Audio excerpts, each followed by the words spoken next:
I'm Robin Crane, and this is the Growing Your Financial Business the Woman's Way podcast. Listen, I was a financial advisor for over a decade, and I got so sick of the old archaic strategies that your grandpa used to get clients. What the industry teaches today is still so outdated and just doesn't work anymore. So I had to find a better way for myself, and then I got obsessed with sharing these how-tos with other women like me. The stuff I teach doesn't require giving up your life, your sanity, or your family time. I want women like you to have it easier than I had it, so you can thrive in the industry.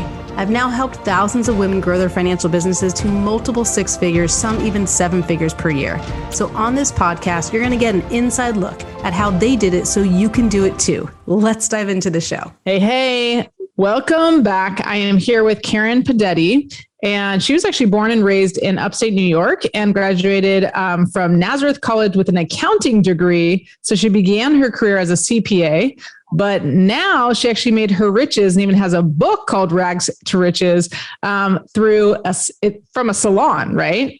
Taking a salon and making even $100,000 a year, just working 2.5 days a week. So sounds like she knows a little bit about growing a business, a lot about efficiency and doing it well. And I know when we spoke just recently, just right before we started recording, actually, she said, it's all about the end goal and knowing your numbers. So before we jump into that, tell us a little about your kind of the path that you took and how you went from CPA to owning salons in the beauty industry. Not that we're telling you as financial professionals to jump ship and go to salons, but we still want to know the story. So tell us a little bit about that, and then we'll get into the nitty gritty. So I knew kind of at a young age, I loved the beauty industry. I remember kind of falling in love with it. My mom taught modeling, and we went one day and they were doing runways and shooting commercials. We had our hair and our makeup done. And I just remember that feeling of, wow, like I felt like I was transformed.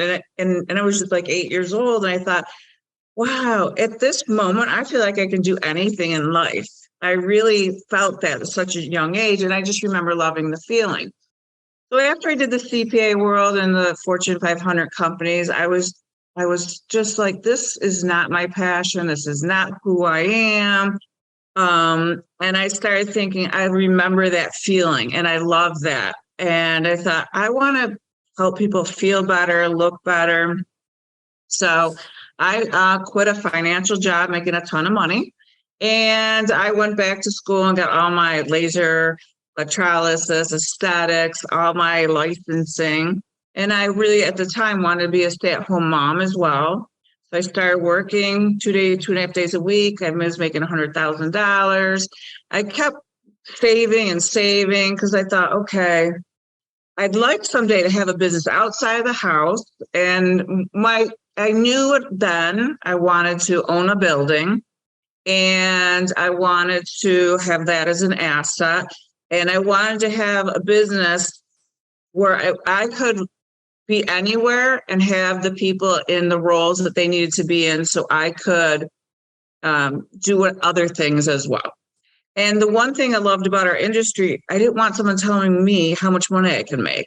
I didn't want somebody to say, you can only make this amount. I'm like, no, I'll work my ass off. And, but I want to make the money as well. So that's kind of where it all started. So did you take it to like a brick and mortar and then you had a team running that and you had so where are you now you're doing podcasts and you got a book, Rags to Riches, but what was that besides just like being a stay-at-home mom, working 2.5 days a week, where did it go to or where did you get to and where are you now, I guess? Cause I don't necessarily know the landing point. Yeah. So what I did is I first bought a small spa. And that was my first thing. I bought a small spa, and unfortunately I bought it, but it was 30 days from going bankrupt. So I met 5 people who worked for it. And I said, this is the circumstances we're in. I need to make tough decisions. You're either on board with me or you're not, but do you want to make more money? Because you're making crappy money too. And so you bought a salon that was on its after you bought it because it was going bankrupt, or once you bought it, started to go bankrupt? No, I bought it and there wasn't 2 sets of books. So it was snap. Yeah. So no wonder you're so into the numbers. Yeah, yes, exactly. Because when I bought it, it was in good faith, and I was shown this, and there was signatures written off on it, and that really wasn't the real books. There was another Whoa. set of real books. Scandalous. Come to find, yes. So thankfully, I didn't buy the person's liabilities. So I bought the assets, but I still needed to turn the company around. Right. So you got the 5 people who were there were actually already on the team. Yes. Okay. So now you bring us to the point where you say to them, did you tell them we're on our way to bankruptcy? Oh, I laid it all out, showed them everything, showed them this is the first set of books. And look at now what we have over here. And so you're like, are you in, are you out, or what? So then what did you tell them? Yeah. And I said, I can turn it around. I can make you make more money. And they looked at me like I was crazy, of course, but then they were like, okay. And so I bought it at the end of February, and by that December, we made a profit of $250,000. Oh, wow. So you did not go bankrupt. No, we did not. Booyah. Wow. Yeah. Okay. And then did all 5 stay with you? They stayed with me, and I took on more space and put a salon on. So I hired stylists, and we were growing. And then in 2008, I bought the second laser hair removal in all of Rochester. As you know, 2008 was a bad year, a lot of stuff going on, but we doubled our profit that year. Oh, wow. So we were doing pretty well. So then again, I kept thinking my end goal was to buy a real building and have the assets. So we started looking, my husband and I bought the building together. And we bought a 16,000 square foot building. It's on one of the busiest intersections. And now 9,000 square feet of it is for my salon, spa, and laser center. Mm-hmm. And the rest I rent out. Nice. And so then I wrote a book, and the book is now a course for people in the beauty industry as well. So awesome. Yeah, one of the questions you asked is like, I make every decision based on the financials, running it front ways, back ways. This is what I'd like. This is what I think. These are the things that could happen. So, yeah. Okay. So let's bring that to like a financial business, because I have a feeling that if it was a golfing business, you still would have been able to turn it around. If it was a financial company, you still would have been able to turn it around. If you were selling doodads, or I don't know, as long as it wasn't, maybe film like Kodak, you probably would have been able to turn it around. So yeah, tell us about like, how did you do that? When you say look at the financials, you would think that financial advisors would kind of be like, duh. But I can tell you, not to throw my lovely, amazing clients under the bus, even though they're just kind of like anyone, it's like hard to be your own coach to yourself. We don't always follow our own advice.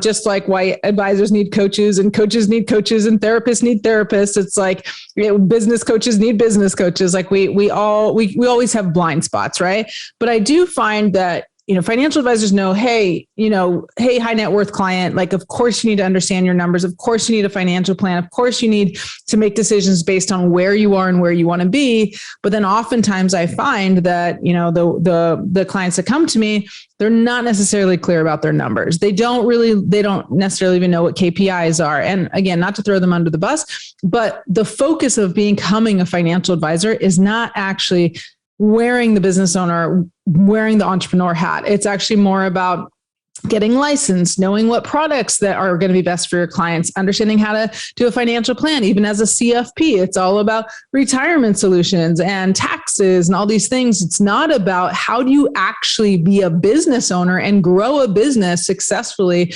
And I think also there's a crutch because so many advisors have recurring revenue. Unlike many companies, it's like a luxury that, they have their AUM and they get their, fee on their assets under management. And so I typically find that they're not super clear on the numbers. So what can you tell them about knowing their numbers, and what maybe specific KPIs they can look at that can really help push the needle and get them to be more of a business owner and have that high profit and more sustainable success?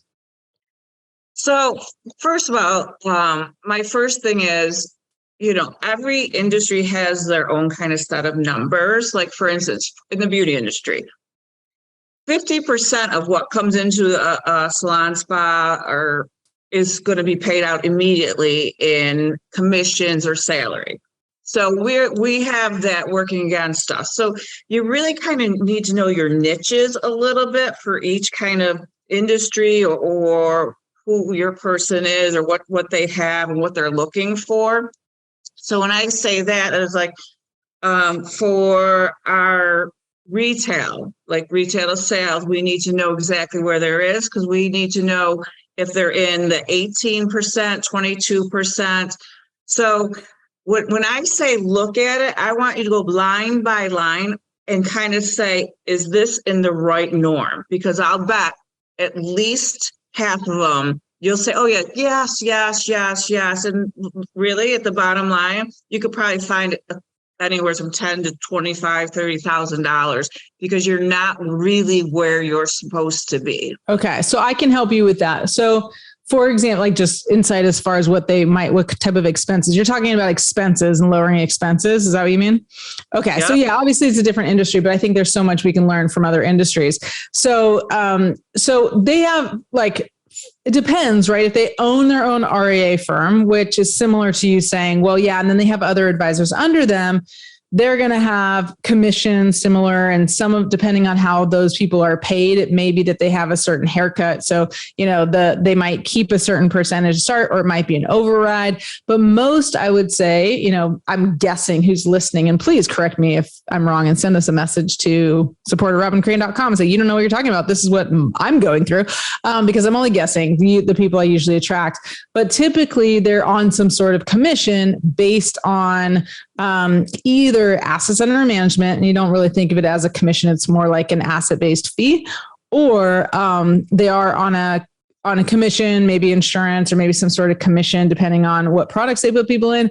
But usually there's some sort of haircut the company takes. So let's say I might have my GDC, my gross, what is the dealer commissions, I think it's called, of $100,000. Let's just use easy numbers. But I might only get 60% of that. And so now I'm at 60%. And depending on the company, sometimes they'll pay for some of your office, or sometimes they won't. So I think what it comes down to, regardless of kind of the top, let's say the top expenses, which are typically hard to negotiate, like errors in commission or errors in omission, insurance, and things like that. But I think what happens is technology in any company starts to add up. What are you paying for now for your marketing? And is it actually making you money? Because we typically are throwing money, at least I know in my business, there's so much software, so many softwares we're using, and they might be using, financial advisor type software financial planning type software and things like that. But we start to lose track of it. And then they don't even understand the numbers. It's just here's all these expenses going out, and how am I making so little when I feel like I had so much, So I think for me, and this is my advice to financial advisors, yes, looking at expenses, like you're saying, Karen, is really important.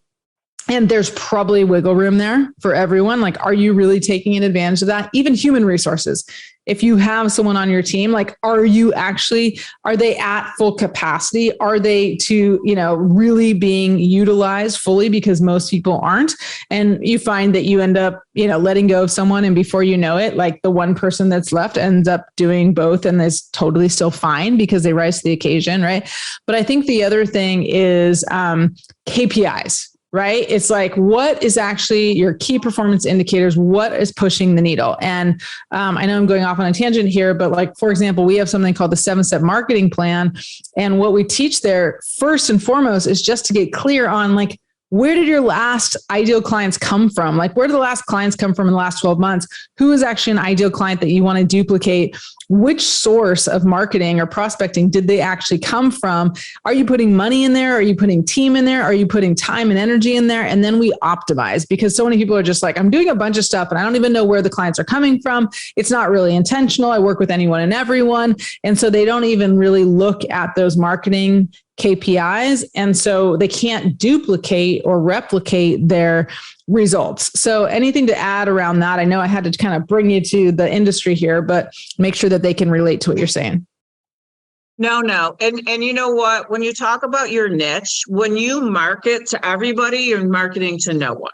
So in and whatever field you're in, the more you can narrow down your ideal client. And again, in my book, there's a whole chapter on ideal client, and it will go over what restaurants. I mean, you have a profile that goes. And when you can focus and funnel it down into them, that's where the people are going to find you and love you. And they're the ones that are going to, praise and talk about you and bring you more clients.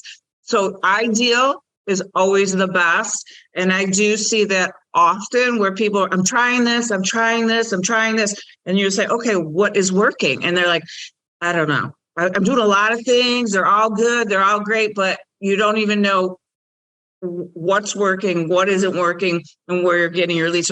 So I always tell people, bring it all back to the center and start again with your niche, who it is, and really do one thing at a time. If it works, stay with it. If it doesn't, go to something else.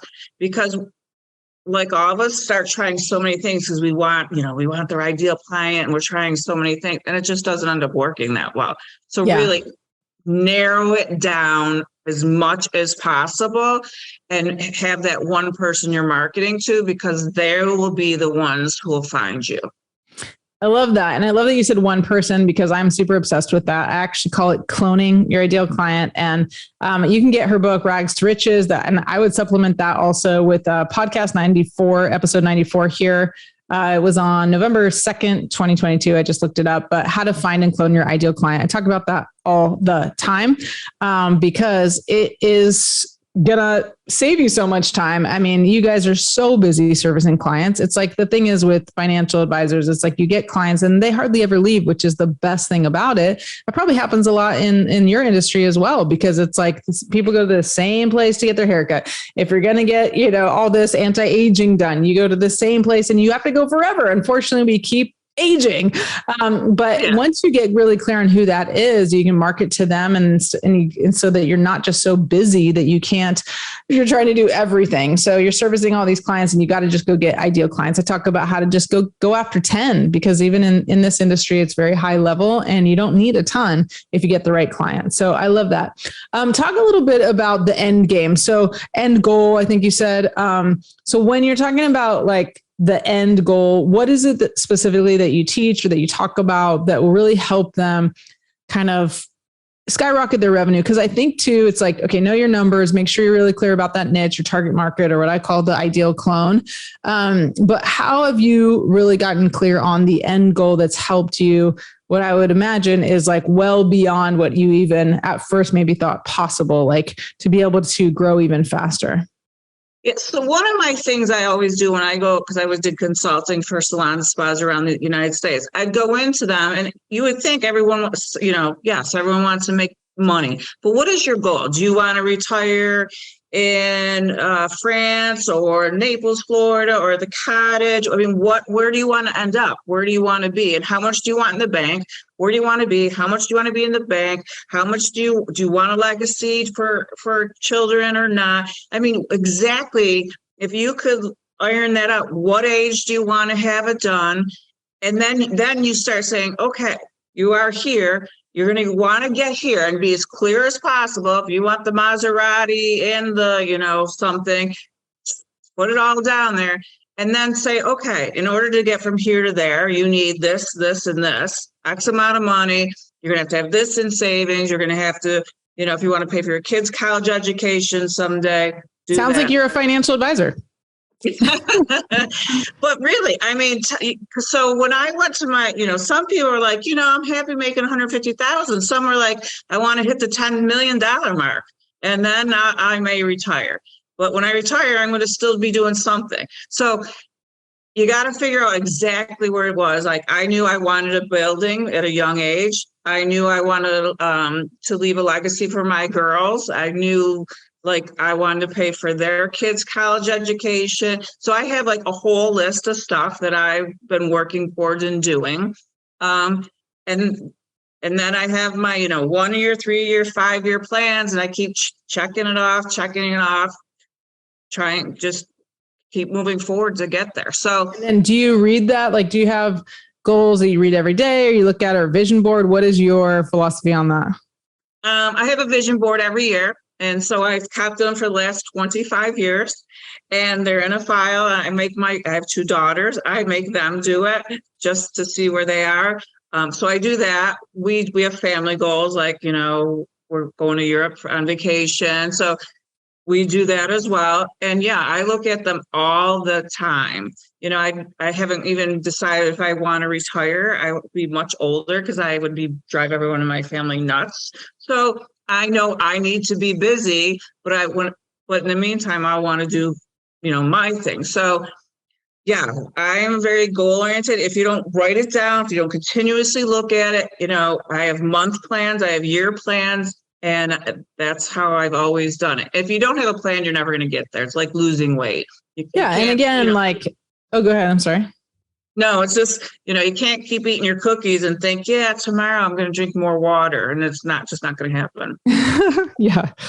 Well, I appreciate that. And it's funny again, because like I said, we all kind of get stuck in our own stuff. Like, we believe as financial advisors that having a plan is crucial, and then we don't always do it ourselves. And it's not, again, to say like, oh, you suck or you're doing something wrong, but it's just to remind you of the importance of that. And I not too long ago, about a month or so ago, I went to a Vivid Vision retreat. I even had, you guys can go back to episode 120 with Jennifer Hootie. We talked about having a vision-driven business. And we got really clear on what is that vision in every aspect, to the point of it was funny, we were doing like this breath work exercise, and she gave us like a little like essential oils spray, so that when we're going into this vision, you kind of spray it and you anchor yourself even to a smell, so that it had a little bit of orange and mint. And it's like, now it's like, I just sprayed it yesterday, or maybe it was today. I don't know. I sprayed it and I was like, like brought me back, because we usually think about just like one or two of the senses. It's like, what do you see? Maybe you might say, what do you hear? But if we really like bring the senses, what do you see? What do you hear? What do you feel? What do you touch? What am I missing? What do you smell? Right? Those things, taste too. It's like I'm sitting there and like overlooking the ocean from my my house with all the windows. And I don't drink coffee, but I'm sipping my coffee with this, this smell of caramel and vanilla in the room as it steams in my nose, and I taste it. Like, it sounds crazy, but the more that we can see it, feel it, hear it, taste it, touch it, smell it, all those things, the more real it will be. And so getting super clear, like, I like how practical you are. It's like, just like advisors. It's like I said, you sound like an advisor. It's like 1 year, 3 year, 5 year, 10-year plus goal, whatever. Great. And then you take it to that next level of you vision it. And we just did vision boards with my kids, and they're 3, 5, and 16, and they were just cutting things out. And like, it's just hilarious. Like, I don't even know, like, some of the things they just cut out were like, they just liked it, but it was cool. They just were, gluing it on. And then we talked about our family values, like how important it is to be nice and to respect each other. And it's like, we want them to have an anchor to that, the family goals and family values, and also understand, so that they feel like they can communicate with us and tell us what do they want. And then we believe like, yeah, you can have it. And I remember when my oldest daughter was probably, 4 or 5. And maybe it was 3, I don't know, but she wanted to fly. And that was really hard for me, because it was like, I'd be like, yeah, you can totally fly. Like, you can fly in your dreams. Because I didn't want to tell her, like, you're not going to turn into a fairy and be able to fly. But we tried to encourage her in a way that wouldn't make her feel like, no, you can't fly. And here she is at 16 years old. She's taking pilot lessons, and I didn't tell her to do that. It was like, when she was 3 years old, got it in her head that she wanted to fly. And she had a vision of probably having wings like a fairy and flying on a dragon. But you know what? Like, it might look a little bit different, but in the end, if you put that stuff out there, you can make it real. And who knows, maybe she'll be a pilot, maybe she won't. But right now at 16 years old, she's doing more flying than driving right now. And it's pretty amazing. And it all starts with having that vision. So, great. I love it. So we'll tell them where to get your book and where to find you. And we'll say our goodbyes in a minute.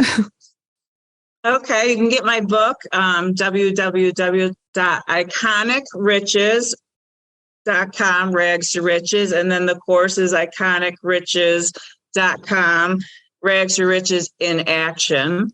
And you can find me right on my email. It's at kpudetti, Pudetti at luxspa.com. Awesome. Well, thank you so much for joining us. And thank you all for listening. We will see you next time on Growing Your Financial Business the Woman's Way. Thanks again.